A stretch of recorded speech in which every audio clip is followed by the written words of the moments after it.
সভাস্থগিত প্ৰস্তাৱৰ ওপৰত সন্মানীয় অধ্যক্ষ মহোদয়ে সিদ্ধান্ত ল'ব মই তাৰ বিষয়ে একো ক'ব নাযাওঁ মই খালি পৰিস্থিতিৰ এটা সম্যক ধাৰণা দিছোঁ বিধানসভাত তথ্যবিলাক ক'ৰ পৰা কেনেকৈ কোট কৰা হয় মই নাজানো এটা ধৰ্ষণৰ ঘটনাও আমাৰ বাবে স্বীকাৰ্য নহয় কিন্তু যদি এটা কথা আমি চাওঁ যে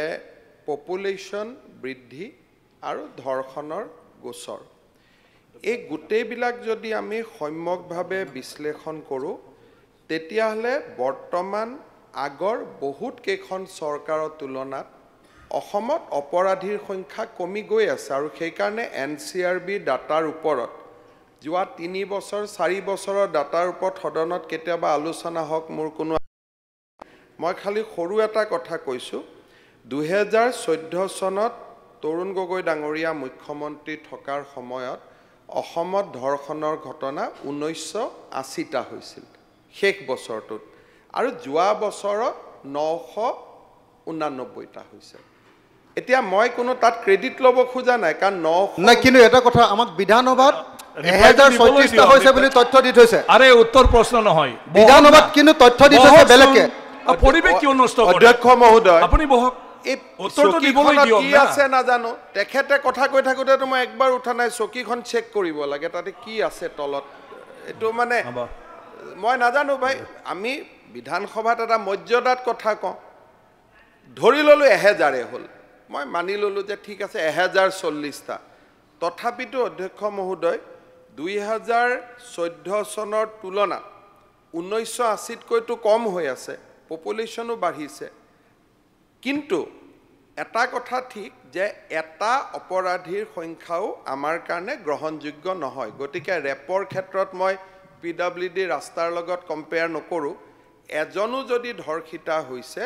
সেইটো সমাজৰ বাবে দুখৰ কথা কিন্তু যি ধৰণে ইয়াত ষ্টেটিষ্টিক্সটো দিয়া হৈছে তেনেকৈ নহয়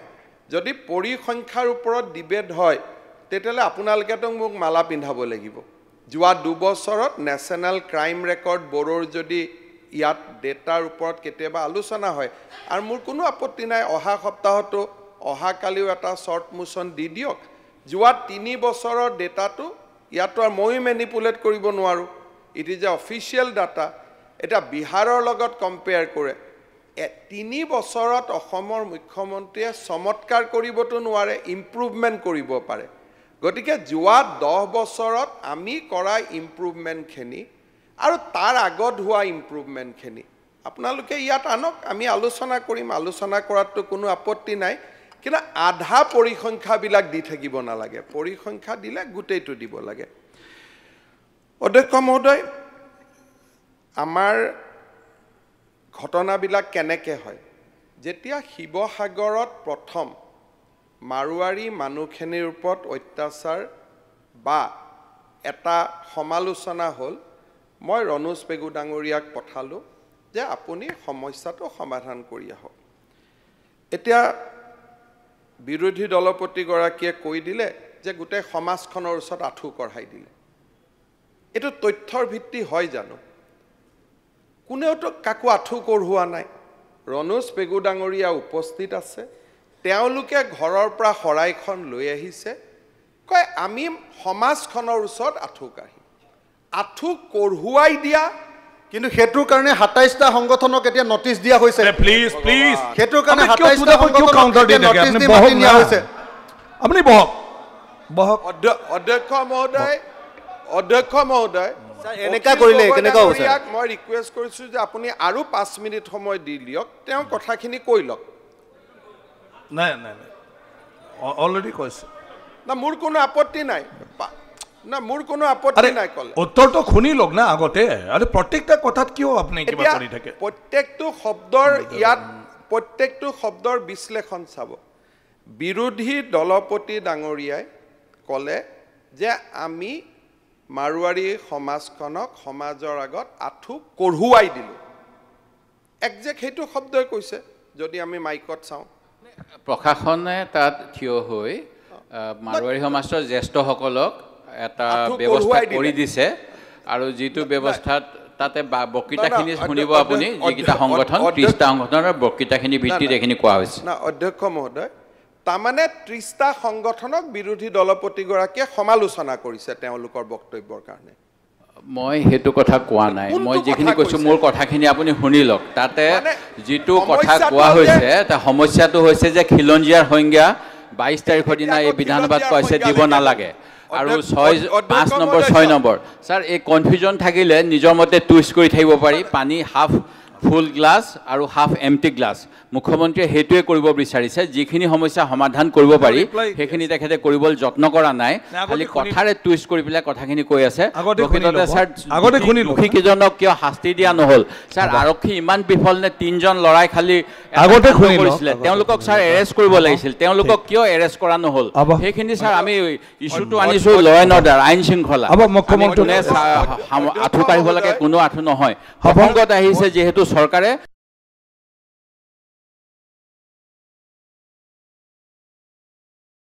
উত্তৰটো আগতে শুনি ল'ব না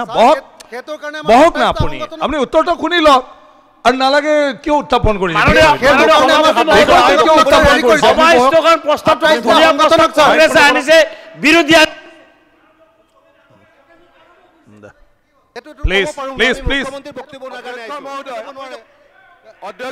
কোনো ৰেকৰ্ডত নাযাব অধ্যক্ষ মহোদয় মুখ্যমন্ত্ৰী ৰেকৰ্ডত যাব কাৰো ৰেকৰ্ডত নাযাব বিৰোধী দলপতি গৰাকীয়ে যেনেকে কথা টুইষ্ট কৰিছে কিবা কৰিছে আমিতো আপত্তি কৰা নাই সদনৰ ৰেকৰ্ডত যি আছে তাতে থাকিব নিশ্চয় স্যাৰ মোক সময় দিলে নহলে 2001 ৰ পৰা 24 লৈকে ৰাজ্যত ৰুজু হৈছে 40000 বলাৎকাৰ গোচৰ this is not debate sir this is not debate sir এনেকা হলে আমাক না আগতে কবলৈ দিও আগতে কবলৈ মই আপোনাক কবলৈ দিও আগতে কবলৈ দিও এইটো ডিবেট নহয় স্যার প্লিজ প্লিজ অধ্যক্ষ মহোদয় বহক আরে অধ্যক্ষ মহোদয় মুখ্যমন্ত্রী কৈ আছে ভাই অধ্যক্ষ মহোদয় প্লিজ বহক কিয় উঠি থাকে আৰু আমৰা উত্তৰ লাগে বহকচোন অধ্যক্ষ মহোদয়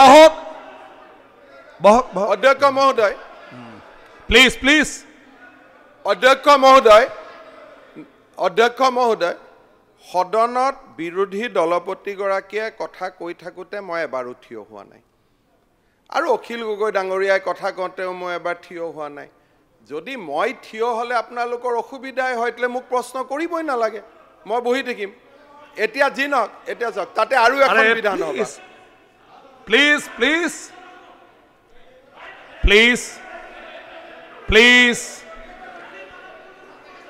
প্লিজ আরে সকলোই বহকচোন সকলোই বহক আমি মুখ্যমন্ত্রী বক্তব্য শুনিবলৈ আহিছো বহক আমি সকলোই বহক আরে সকলোই বহক মাননীয় অধ্যক্ষ মহোদয় মাননীয় সভাপতি মহোদয় আরে ইমান বহক না এতিয়া সদনতে মুখ্যমন্ত্ৰীৰ কিবা যাব ৰাখিব নোৱাৰি বাহিৰত কেনেকৈ ৰাখিব এতিয়া বহক প্লিজ সদনতে আইন শৃংখলতা ৰাখিব নোৱাৰি আচ্ছা কথাখিনি শুনি লওক এতিয়া শিৱসাগৰৰ প্ৰথম যিদিনাখন ঘটনাটো হ'ল মাননীয় শিক্ষামন্ত্ৰী ৰণোজ পেগু ডাঙৰীয়াক মই শিৱসাগৰত পঠিয়ালোঁ যে ৰাইজৰ মাজত ভুল বুজাবুজি হ'ব নালাগে আপুনি দুইটা পক্ষৰ মিটিং এখন কৰি সমস্যাটোৰ সমাধান কৰক মাৰুৱাৰী সমাজৰ ব্যক্তিসকলে উদাৰতা দেখুৱাই তেখেতসকলে ক'লে যে সমাজৰ লগত আমাৰ কোনো সংঘৰ্ষ নাই আৰু আমি তামোল পাণ দি পেলাই বা শৰাইখন দি আমি ক্ষমা খুজিম ৰণোজ পেগু ডাঙৰীয়াই তেখেতসকলক বাধা দিয়াৰ পিছতো তেখেতসকলে সুন্দৰভাৱে ক্ষমা খুজিলে বিষয়টো সামৰণি মাৰিলে যেতিয়া মাৰুৱাৰী সমাজৰ ওপৰত আক্ৰমণ হ'ল বা সমালোচনা হ'ল ছ'চিয়েল মিডিয়াত তেতিয়া আটাইতকৈ ছ'চিয়েল মিডিয়াত এই ঘটনাটোক ফুৱেলিং কৰাবৰ কাৰণে ছ'চিয়েল মিডিয়াৰ টুইটবিলাক কোনে বেছিকৈ কৰিছিলে ফেচবুকত কোনে বেছিকৈ কৰিছিলে যিসকলে আজি বৰপেটা নগাঁৱৰ কথাত দুখ প্ৰকাশ কৰিছে মোক ক'ব মই একদম ডেটাৰ পৰা কৈছোঁ আৰু অখিল গগৈ ডাঙৰীয়াই যদি মোক ক'ব নিদিয়ে এনেকৈ থাকে তেতিয়াহ'লেতো শুনি লাভ নাই এডজনমেণ্ট মোচনটো নিজে নোহোৱা হৈ গ'ল য'ত আৰে মই তাৰো উত্তৰ দি দিওঁ নহয় সেইটো কিয় আপুনি 2 মিনিট মোৰ প্ৰশ্নখিনি শেষ হোৱালৈকেতো গোটেইখিনিৰ উত্তৰ পাই যাব আৰে প্লিজ আপোনাক নালাগে নেকি তাৰ মানে আজি এতিয়া সন্মানীয় UDF আৰু CPM দলৰ সদস্যখিনিয়ে বুজি লওক যে সংগঠনখিনি আমাৰ 27টা সংগঠন আমাৰ উজনি অসমৰ পৰা মিয়া ঘূৰি আহিব লাগে বুলি বিবৃতি দিয়া সেই 27টাৰ ভিতৰতে আছে আৰু অখিল গগৈ ডাঙৰীয়াই কৈছে কি আমাৰ সংগঠন বুলি আপুনি প্লিজ বহক না আপুনি কৈ থাকিলে আপোনাক কৈ থাকিব লাগিব আপুনি থিয় হলে আপোনাকে কৈ থাকিব লাগিব আগতে শুনি লওক আমাৰ সংগঠন তেওঁলোকৰ হ'ব পাৰে নেকি সংগঠন আমাৰ সংগঠন কেনেকে হ'ব পাৰে শৃংখল চলিয়াটো আপোনাৰ নহয় আপোনাৰ কেনেকে হ'ব পাৰে গতিকে নাই তেওঁলোকে আপোনাক মোৰ সেইকাৰণে মইতো আমাৰ বুলি কোৱাই নাই আপুনিহে আমাৰ বুলি কৈ আছে মোৰ সংগঠন যুৱ মৰ্চা ময়ূৰ বৰগোহাঁই মোৰ হয় মই কম উত্তৰ দিম সেইটোত উত্তৰ দিম এতিয়া অধ্যক্ষ মহোদয় সামাজিক সমৰসতা কেনেকে থাকে যেতিয়া মাৰুৱাৰী সমাজৰ লগত সেই 27টা সংগঠনৰ এটা ভুল বুজাবুজি হ'ল সেই সময়ত টুইটাৰ আৰু ফেচবুকত বৰপেটা নগাঁৱৰ সংখ্যালঘু লোকসকলে একদম ফেচবুকত মাৰুৱাৰীৰ বিৰুদ্ধে লিখি পগলা কৰি দিলে নহয় শুদ্ধ নাই মইতো ডেটাৰ পৰা কম এইটো আপুনি গোটেই অসমৰ পৰা হৈছে এইটো এটা কমিউনিটিৰ নামত বৰপেটা নগাঁৱত ডাৰ্টি পলিটিক্স হৈ আছে এই কথাটো আপত্তি আছে এই কথাটো আমাৰ আপত্তি আছে আপুনি বৰপেটা কৰিব প্লিজ আমি মানি ললো প্লিজ বহক শুনি লওক মই নেক্সট টাইমটো কি জানি ভালে কম বহক আপোনাৰ সংখ্যালঘু মানুহ আৰে মোক এনেকে আমি সংখ্যালঘু মানুহ মাত শুনি লওক আগতে কবলৈ দিয়ক আগতে কবলৈ দিয়ক শিফট কিয় হৈ আছে না আগতে কবলৈ দিয়ক ভালে কম আৰে নেক্সট লাইন শুনি লওক আগতে কবলৈ দিয়ক সংখ্যালঘুৰ ওপৰত ক'লে আপোনালোক কিয় ডাৰ্টি পলিটিক্স কৰিব নিদিও স্যাৰ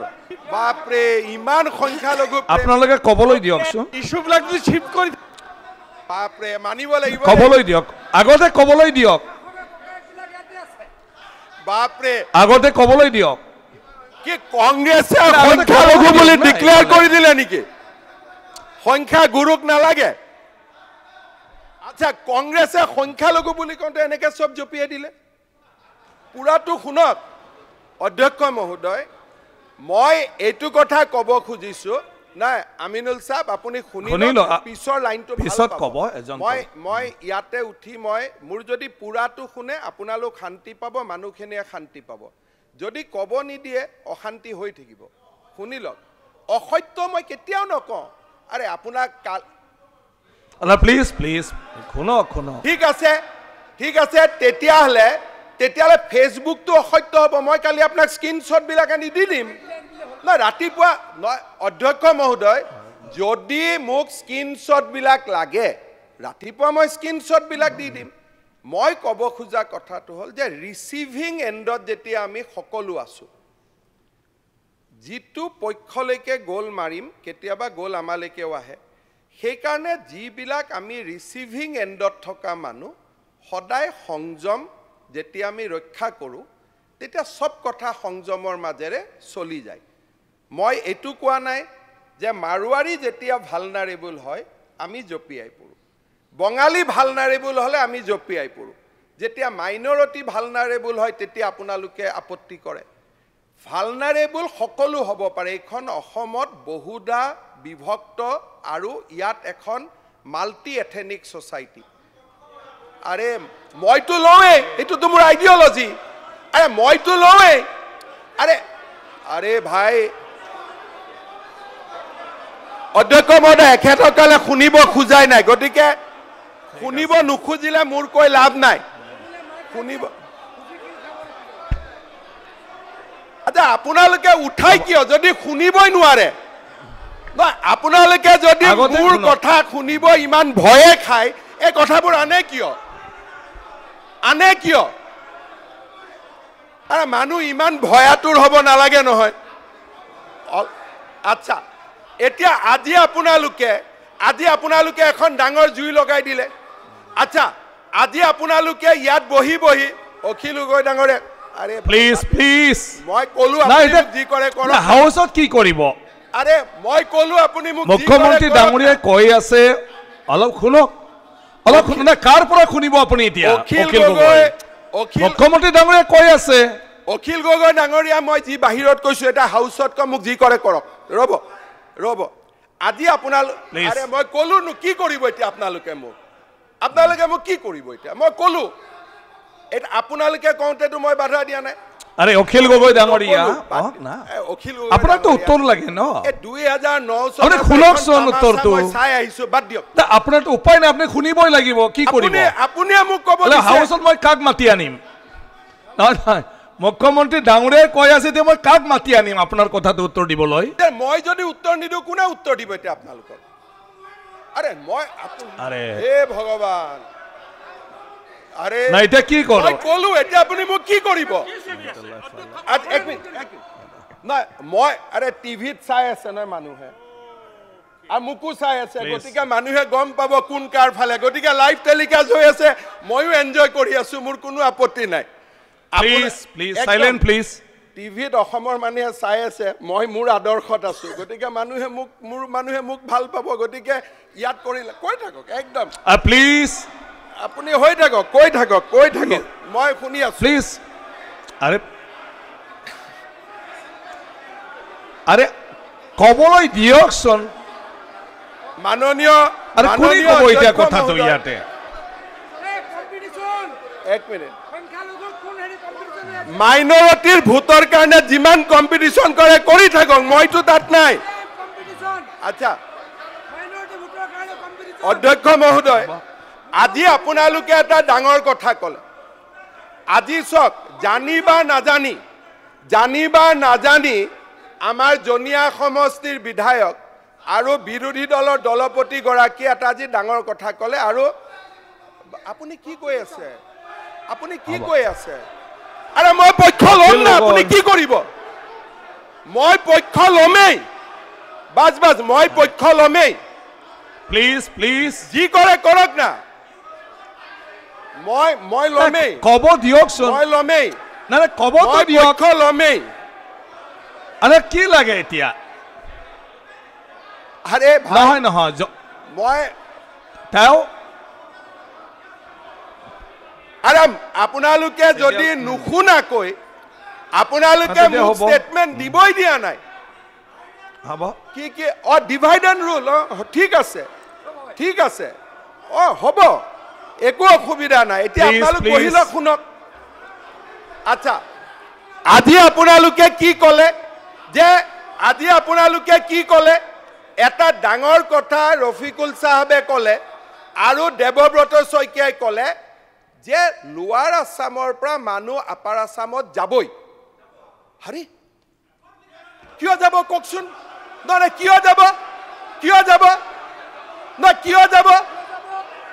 কিয় যাব আপোনালোকে কওক তাৰমানে আপোনালোকে গোটেই অসমখন ল'বই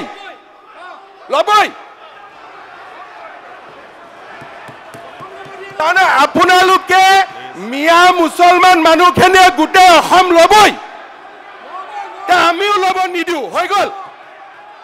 আমিও ল'ব নিদিও আপোনালোকে আজি হাউচত ক'লে যে আমি ল'মেই আৰু মই কৈছো আপোনালোকক আমি ল'ব নিদিও বাস মই এতিয়া যি বিষয়ত সভাস্থগিত প্ৰস্তাৱ দিছে গোটেইখিনি চাইছো আৰু সেইখিনি বিষয় অন্যান্য হিতানত আলোচনা কৰিব পাৰে তাৰ কাৰণে সভাস্থগিত কৰাৰ প্ৰয়োজন নাই তাৰ কাৰণে মই সভাস্থগিত প্ৰস্তাৱ 4খনৰ জাননী অগ্ৰাহ্য কৰা হ'ল এতিয়া অধ্যক্ষ মহোদয় অসম বিধানসভাত প্ৰথমবাৰৰ বাবে এখেতসকলে ক'লে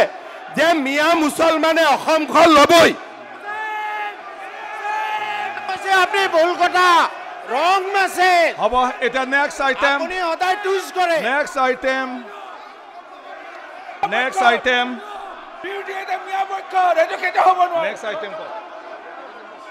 অধ্যক্ষ মহোদয় এই কথাটো এতিয়া হ'ব এই কথাটো বিকৃত কৰা হৈছে অসমৰ এখন জিলাৰ মানুহ আৰু এখন জিলাত যাব নোৱাৰে এতিয়া কাৰ্যসূচী নং 6 মুখ্যমন্ত্ৰী মাননীয় সদস্য শ্ৰী অখিল গগৈ ডাঙৰীয়াই মহোদয়ে দা আসাম কোৱালিটি এডুকেশ্যন বিল 2024 বিবেচনাৰ বাবে উত্থাপন কৰিব শ্ৰী অখিল গগৈ ডাঙৰীয়া এখন জিলাৰ মানুহ আৰু এখন জিলাত মিয়ালেন বনাব দিয়া নহব শ্ৰী অখিল গগৈ ডাঙৰীয়া মিয়ালেন বনাব দিয়া নহব মুখ্যমন্ত্ৰী মহোদয় শ্ৰী অখিল গগৈ ডাঙৰীয়া এতিয়া অসমৰ এখন জিলাৰ অখিল মানুহ আৰু গগৈ এখন ডাঙৰীয়া জিলাত যাব নোৱাৰিব বিচৰণৰ অধিকাৰ নাই মই শ্ৰী এই কথাটো মুখ্যমন্ত্ৰী মহোদয় আপুনি মুখ্যমন্ত্ৰী মহোদয় মই এতিয়া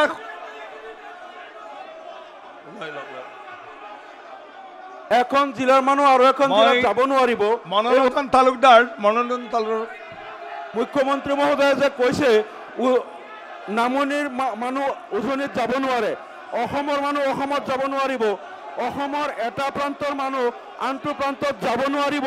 মুখ্যমন্ত্ৰী মহোদয়ে এইটো কেনেকুৱা দায়িত্বশীল মন্তব্য কৰিছে অসমৰ এখন জিলাৰ মানুহ আৰু এখন জিলাত যাব নোৱাৰিব নামনিৰ মানুহ উজনিত যাব নোৱাৰিব বৰাক উপত্যকা The House adjourned for 10 minutes.